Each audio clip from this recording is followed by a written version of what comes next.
It's the new year, which means baseball's right around the corner. Depending on where you live, high school tryouts are probably about 8 weeks away. The good news is there's still time to make some significant improvements with your athlete, but they're going to have to get going right away, and they need to be focused on the right things.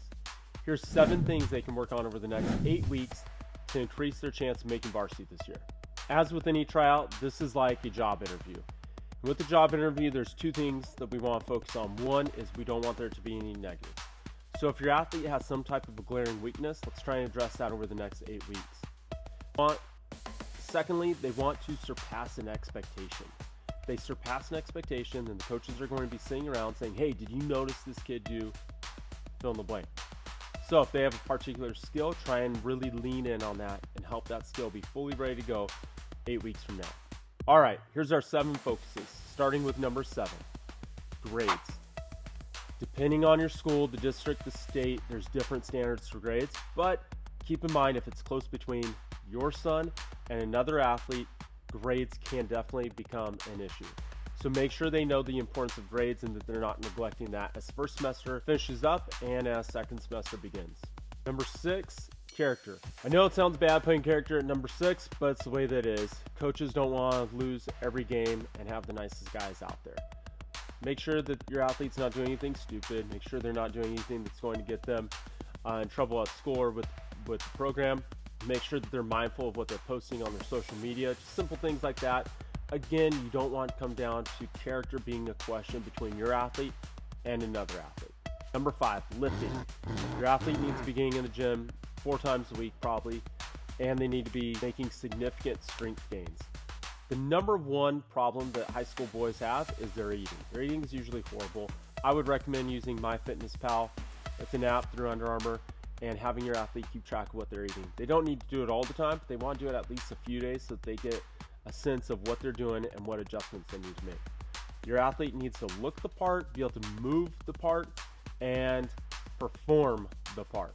You can help them by not keeping junk food in the house, helping them with their meal prep.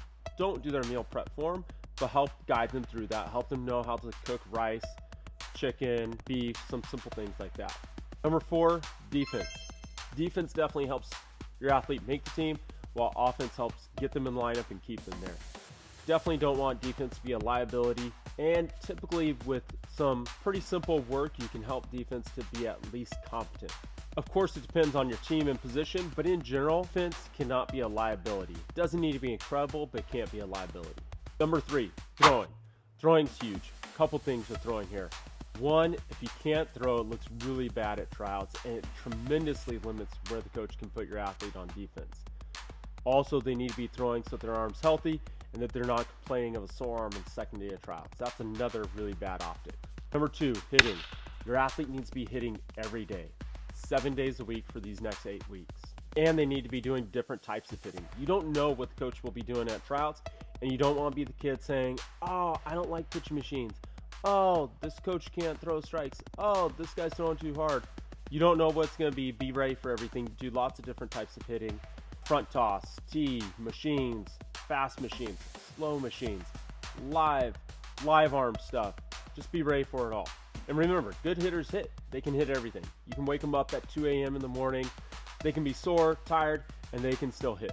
Number 1 factor is your athlete needs to be healthy. The most common injury at tryouts I found is usually from running sprints, because athletes over the offseason have been lifting a lot, but they probably haven't been doing a lot of mobility work or sprint work. So make sure that your athlete's doing regular sprint work so that they're ready to be explosive, especially if they're in a cold weather environment. Also make sure, as mentioned before, that they're throwing, that their arm's healthy.